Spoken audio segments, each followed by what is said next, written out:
America Iran మధ్య cease fire కొనసాగుతున్నప్పటికీ Gulf ప్రాంతంలో ఉద్రిక్తతలు తగ్గడం లేదు. యుద్ధం ఎప్పుడు ఏ రూపంలోకి మారుతుందో తెలియని పరిస్థితి నెలకొంది.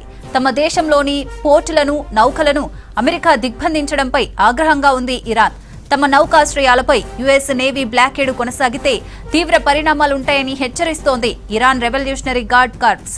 అమెరికా దిగ్బంధనం ఆగకపోతేనే హార్ముజ్ జలసంధిలోని ఇంటర్నెట్ కేబుళ్లను ధ్వంసం చేస్తామని స్ట్రాంగ్ వార్నింగ్ ఇచ్చినట్లు తెలుస్తోంది. హార్ముజ్ జలసంధి ప్రపంచ ఇంధన రవాణాకు కాకుండా డిజిటల్ మౌలిక సదుపాయాలకు చాలా కీలకమైంది.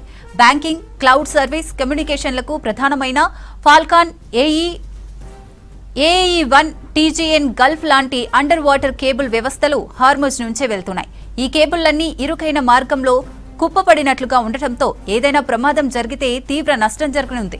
దీని ప్రభావం UAE, Qatar, Bahrain, Kuwait, Saudi అరేబియాపైనే కాకుండా ప్రపంచవ్యాప్తంగా ఉండనుంది.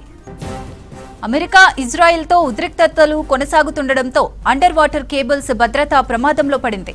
ఇంతకుముందు 2024, 2025లో ప్రాంతీయ ఘర్షణల టైంలో ఎర్ర సముద్రంలోని పలు భూగర్భ కేబుళ్లు దెబ్బతిన్నాయి. ఆ ప్రాంతానికి వెళ్లడానికి ప్రవేశం పరిమితంగా ఉండటంతో వాటిని మరమ్మతు చేయడానికి కొన్ని నెలల సమయం పట్టింది.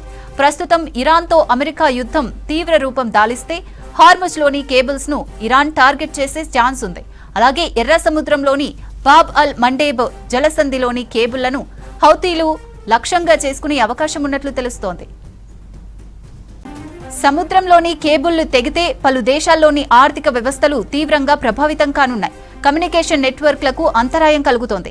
దెబ్బతిన్న కేబుళ్లను సరిచేసేందుకు ప్రత్యేక నౌకలు హార్ముజ్ జలసంధి దగ్గరకు వెళ్లాల్సి ఉంటుంది. ప్రస్తుత యుద్ధం టైంలో మరమ్మతులు మరింత క్లిష్టంగా మారనుంది. దీంతో పరిస్థితులు మరింత దిగజారకుండా ప్రపంచ దేశాలు ప్రయత్నిస్తున్నాయి.